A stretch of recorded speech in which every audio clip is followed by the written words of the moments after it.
तो जय हिंद प्यारे साथियों। तो कैसे हैं आप सभी, और आप सभी भाइयों को आपके अपने परिवार कौशल क्लासेस 47 पे तहे दिल से स्वागत है।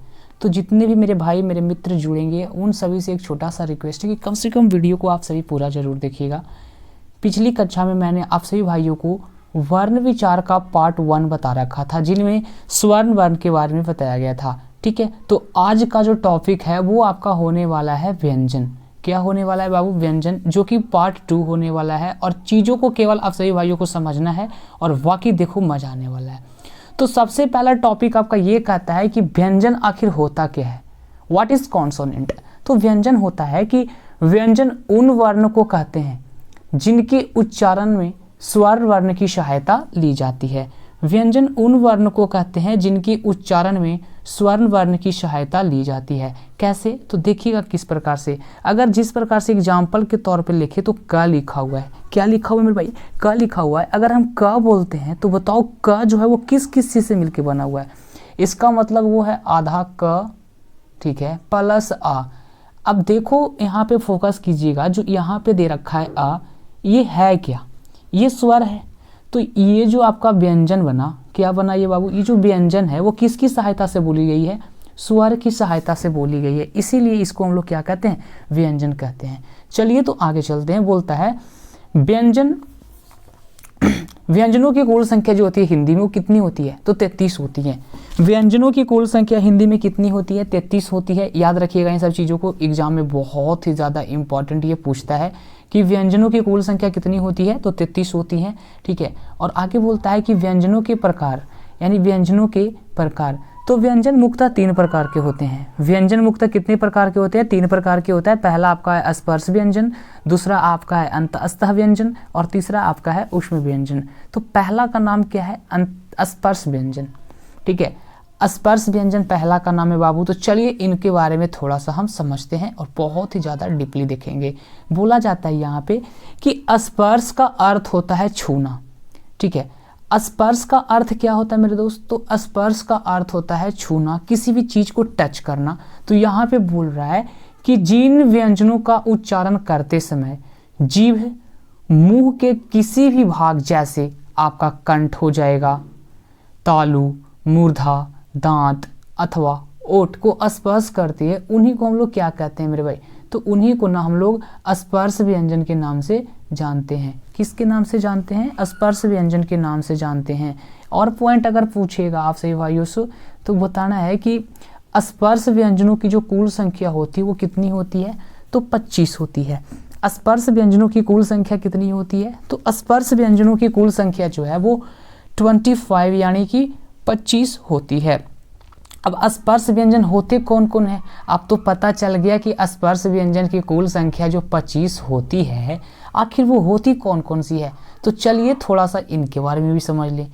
जैसे आपको पता होगा क से लेकर के अंग तक जो होता है ना, क वर्ग वाला भाग जितना भी हो, च वर्ग हो गया, ट वर्ग, ये देखना ट वर्ग लिखा हुआ है यहाँ पे, ट वर्ग, त वर्ग, प वर्ग, इन सब जितने भी चीज़ हैं ये सारा का सारा किस चीज़ से किस के अंतर्गत आता है? तो ये सारा का सारा जो है वो स्पर्श व्यंजन के अंतर्गत आते हैं।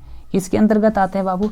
स्पर्श व्यंजन के अंतर्गत आते हैं। यहाँ पे एक और पॉइंट दे रखा है कि उसका उच्चारण स्थान। तो एक ट्रिक के माध्यम से आप चीज़ों को याद कर सकते हो। ठीक है, जैसे यहाँ पे बोल रहा है कि क वर्ग में जितने भी पार्ट होते हैं, जैसे क, ख, ग, घ, अंग, आखिर ये बोला किस चीज़ से जाता है? तो ट्रिक याद रखना, KTM2।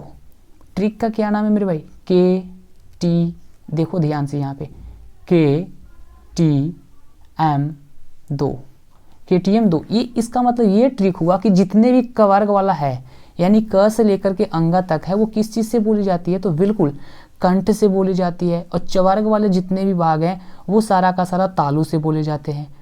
टठा डडा वाला क्या से? मूर्धा से बोली जाती है। त वर्ग मतलब दंत से, डी से दंत होता है। प वर्ग मतलब ओठ से। उसके अंतर्गत देखो इसके अंतर्गत क्या क्या और आता है, जो एक बार चीज़ों को समझते चलिएगा। जैसे आ, ह और विसर्ग, इन सब को हम लोग कंठ से ही बोलते हैं। ई, य, स च वर्ग से बोली जाती है, यानी कि तालु से। री और श मूर्धा से, री, ल और स जो आपका है वो किस चीज़ से बोली जाती है, तो वो आपका दंत से बोला जाता है। ऊ और ऊ जो है वो किस चीज़ से बोली जाती है मेरे भाई, तो वो आपका है जो ओट्स से बोली जाती है। उसके जस्ट आगे पॉइंट आता है जो कि आपके लिए बहुत ही ज़्यादा इंपॉर्टेंट है, देखिए और समझिएगा। बोलता है अनुनासिक वर्णों की जो कुल संख्या होती है, किन की मेरे भाई, तो अनुनासिक वर्णों की जो कुल संख्या होती है वो कितनी होती है, तो बिल्कुल आपका कहना बिल्कुल सही है कि 5 होती है। अनुनासिक वर्णों की कुल संख्या जो होती है ना वो 5 होती है। और कैसे कैसे होती है, तो देखना जैसे कवर्ग है तो उसके सबसे अंत में क्या आएगा, अंग, सबके अंत वाला लो, ये सब जो है अंग या ना, ये सारा का सारा अनुनासिक वर्णों की संख्या होती है जो कि कुल 5 होते हैं। ठीक है, अगर और एग्जाम में पूछा जाए आपसे कि बताओ तो मेरे भाई कंठ और तालु से क्या क्या बोली जाती है, तो बस सोचना कुछ नहीं है, आपको डायरेक्ट बताना है कि ए और ए जो है, ए और ए जो है वो किस चीज़ से बोली जाती है, कंठ और तालु को मिक्स करके बोला जाता है। ओ और ओ जो है वो कंठ और ओट्स दोनों से बोली जाती है। ओवा ओनली वन, जो केवल ओवा ही यहाँ पे दिखाई दे रहा है, वो केवल दंत से और ओट्स से मिल करके बोला जाता है। अगर नासिक की बात कर दी जाए, नासिक का मतलब क्या होता है, तो नासिक का मतलब तो पता ही होगा कि नाक होती है ना। नासिक का मतलब जो नाक होता है वो किससे बोली जाती है, तो केवल अंग हो जाता है। एक बच्चा आपका ये वाला है ना, ये क्योंकि विसर्ग तो पहले ही कवर्ग वाला में चला गया था ये कंठ से, तो ये जो है मेरे भाई वो आपका नासिक से बोली जाती है। आशा करते हैं वीडियो पसंद आ रही होगी, तो please 1 like and 1 subscribe and share with your friends. उसके जस्ट अगला पॉइंट है आपका, ध्यान से देखिएगा मेरे भाई, और कहता है कि अंतःस्थ व्यंजन। आखिर अंतःस्थ व्यंजन क्या होता है, तो समझिएगा यहाँ पे लिखा हुआ है अंतः का अर्थ होता है भीतर। अंतः का अर्थ क्या होता है, तो अंतः का अर्थ होता है भीतर, और इसका मतलब है कि उच्चारण के समय जो व्यंजन मुंह के भीतर ही रहे उन्हें अंतःस्थ व्यंजन कहते हैं। जो देखिए फिर से समझिएगा, अंतः का अर्थ होता है क्या, भीतर, और उच्चारण के समय जो व्यंजन मुंह के अंदर ही रहे ना, भीतर ही रहे, उसी को हम लोग किस चीज़ के नाम से जानते हैं मेरे भाई, तो उस चीज़ को हम लोग अंतःस्थ के नाम से जानते हैं। और इनकी संख्या जो होती है वो 4 होती हैं। अंतःस्थ व्यंजन की कुल संख्या कितनी होती है, 4 होती हैं। आखिर कौन कौन से होती हैं, तो शायद दिखाई पड़ रहा होगा, है ना, जैसे य, र, ल, व, ये जो 4 हैं देख लो एक बार फिर से, यहाँ पे दिखाई दे रहा होगा आप सभी भाइयों को, य, र, ल, व, ये जो है वो आपका क्या है, अंतःस्थ व्यंजन है। इस सब को जब आप बोलोगे तो आवाज़ भीतर की ओर जाती है। उसके जस्ट आगे स्टार्ट होता है आपका, देखिए इसमें क्या बोलता है, थोड़ा सा पॉइंट है समझिएगा, कि इनकी उच्चारण जीभ, तालु, दांत और ओठों के परस्पर सटने से होता है, किंतु कहीं भी पूर्ण स्पर्श नहीं होता। अतः ये चारों अंतःस्थ व्यंजन अर्धस्वर कहलाते हैं। क्या कहलाते हैं, अर्धस्वर भी आप इनको बोल सकते हो। उसके जस्ट आगे आपका टॉपिक है कि ऊष्म व्यंजन क्या होता है।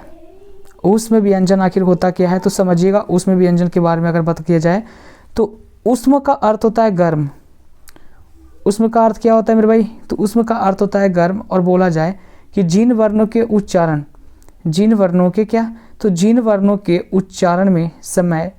के समय मुंह से विभिन्न भागों से टकराए और सांस में गर्मी पैदा कर दे, उसे को हम लोग क्या कहते हैं, ऊष्म बोलते हैं। आप डायरेक्ट ये भी बोल सकते हो कि ऊष्म व्यंजन उसे कहते हैं जिसको बोलते समय ना मुंह से क्या गर्म हवा निकलता है, मुंह से क्या निकलता है, गर्म हवा निकलता है, उसी को हम लोग ऊष्म व्यंजन के नाम से जानते हैं। ओके, ऊष्म व्यंजन के नाम से जानते हैं। अगला पॉइंट आपके सामने और बोलता है कि भैया इनकी भी संख्या जो होती है वो कितने होते हैं, तो इनकी भी संख्या बिल्कुल 4 होती हैं, और वो आपका है तलब्बी श, मूर्धनी श, डंटी श और ह। इनकी भी कुल संख्या 4 ही होती है, जो कि आपके सामने दिखाई पड़ रहा होगा, तलब्बी श, मूर्धनी श, डंटी श और ह। जब आप इसको बोलोगे तो आपके मुंह से गर्म हवा निकलेगा, जैसे तलब्बी श बोलोगे तो गर्म हवा, ठीक है, हा भी बोलोगे तो गर्म हवा ही निकलता है। उसके जस्ट अगला पॉइंट आपका ध्यान से देखिएगा क्या है, जो अगला पॉइंट का नाम है आपका संयुक्त व्यंजन।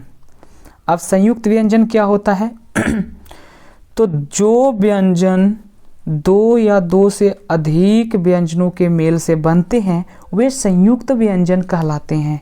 दो गो से मिल करके बनता है, उन्हीं को हम लोग कौन सा व्यंजन के नाम से जानते हैं, तो संयुक्त व्यंजन के नाम से जानते हैं। और ये संख्या कितनी होती है, इनकी संख्या, ये इनकी संख्या कुल जो होती है वो कितनी होती है, तो इनकी कुल संख्या 4 होती है, ये भी देख लीजिएगा। और यहाँ पे बोलता है पहला छ त्र ज्ञ स्र, जो कि जैसे छ जो है वो किस किस से मिलके बना हुआ है, तो छ जो है वो क आधा क प्लस ये वाला स और किस चीज़ से प्लस आ, इस चीज़ से मिल करके बना हुआ है, जो कि आप यहाँ पे चारों को बारी बारी से आप देख सकते हो, यहाँ पे समझ लीजिएगा चीज़ों को, ठीक है। चलिए, तो अगला पॉइंट आपका सामने है, और अगला पॉइंट बोला जाता है बाबू कि उच्चारण में वायु प्रक्षेप की दृष्टि से व्यंजनों के भेद। उच्चारण में वायु प्रक्षेप की दृष्टि से व्यंजनों के कितने भेद होते हैं, तो उनके 2 भेद होते हैं। कितने भेद होते हैं, तो 2 भेद होते हैं। और पहला का नाम है आपका क्या, पहला का नाम है आपका मेरे भाई, पहला का नाम है आपका अल्पप्राण और दूसरा का नाम है आपका महाप्राण। अब चलिए, अल्पप्राण क्या होता है, आइए देखते हैं। तो कहता है अल्पप्राण, ध्यान से देखिएगा, अल्पप्राण कहता है बाबू कि जिन वर्णों के उच्चारण में वायु की मात्रा कम होती है वे अल्पप्राण कहलाते हैं, ठीक है। अल्पप्राण याद रखने का सबसे शॉर्ट ट्रिक आपका यही है कि जिनकी उच्चारण करते समय, क्या करते समय, तो जिन वर्णों की उच्चारण करते समय वायु की जो मात्रा है ना वो कम होती है, वो क्या कहलाते हैं, तो अल्पप्राणी कहलाते हैं। जैसे एग्जाम्पल में आप देखिएगा कि सर अगर चल ठीक है, आपने तो बता दिया कि अल्पप्राण वो होता है, बट कौन कौन से होते हैं ये भी तो पता करना है ना। तो हाँ जी बिल्कुल, तो कहता है कि प्रत्येक वर्ग का पहला, तीसरा और कौन सा, पांचवा, प्रत्येक वर्ग का पहला, तीसरा और कौन सा, पांचवा जो होती है ना वो बाबू अल्पप्राण कहलाते हैं। आपने ये भी बोला होगा सर आपने वर्ग क्या बोला, जी हाँ जी, देखो क्या हुआ, जैसे आप क से लेकर के अंगा तक लिखो, क ख ग घ और अंगा। अब इसका पहला जो है ये पहला हो जाएगा, ठीक है, पहला है, उसके बाद तीसरा है, उसके बाद पांचवा है। तो ऐसे ऐसे कर करके आप सभी के अंतर्गत चले जाओ, पाँचों में 25 होती है, उन सभी में जाकर के चेक करना। तो पहला, तीसरा और पांचवा जो है वो अल्पप्राण के अंतर्गत आते हैं। और क्या, ठीक है। उसके जस्ट आगे बोलता है, ध्यान से एक पॉइंट और इसी के अंतर्गत आता है कि अंतःस्थ जैसे य र ल व भी अल्पप्राण ही है। यारा लवा जो है ना वो अल्पप्राण के अंतर्गत ही आते हैं। लेकिन आपके सामने दिखाई पड़ रहा होगा अगला पॉइंट, जो कि काफ़ी ज़्यादा इम्पॉर्टेंट है और आपके सिलेबस के अनुसार इम्पॉर्टेंट तो है ही। देखिए, बोलता है कि सर महाप्राण, चलो समझते हैं चीज़ों को। तो जिन वर्णों के उच्चारण में वायु की मात्रा अधिक होती है, जिन वर्णों के उच्चारण में ना वायु की मात्रा जो होती है वो अधिक होती है, उन्हीं को हम लोग क्या कहते हैं, तो उन्हीं को हम लोग मेरे भाई महाप्राण के नाम से जानते हैं। जखनी अल्पप्राण में क्या था कि कम निकलती है वायु, लेकिन महाप्राण में वायु ज़्यादा निकलेगा, जो कि एग्जाम्पल आपके सामने दे रखा है। और देखिएगा एग्जाम्पल क्या कहता है, जैसे ख घ छ झ, ये सब सारा जितना भी आपको दिखाई पड़ रहा होगा, ये सारा का सारा, ये सब के सब महाप्राण के अंतर्गत आते हैं। लेकिन यहाँ पे भी आप पॉइंट को याद रखिएगा, एक पर पॉइंट है कि जखनी तो बाबू उस समय था 1, 3 और 5, लेकिन इसमें बचा क्या, 2 और 4। 2 और 4 जो बचा वो प्रत्येक वर्ग का 2 और 4 वो आपका महाप्राण कहलाता है। और इसके अंतर्गत उसमें व्यंजन आते हैं, क्या आते हैं उसमें व्यंजन, जैसे तलब्बिशा, मूर्धन्यशा, दंतिशा और ह, इन्हीं के अंतर्गत आते हैं। चलिए, तो अगला पॉइंट आपका है और लास्ट पॉइंट होने वाला, सेकेंड लास्ट पॉइंट है घोष वर्ण और अघोष वर्ण।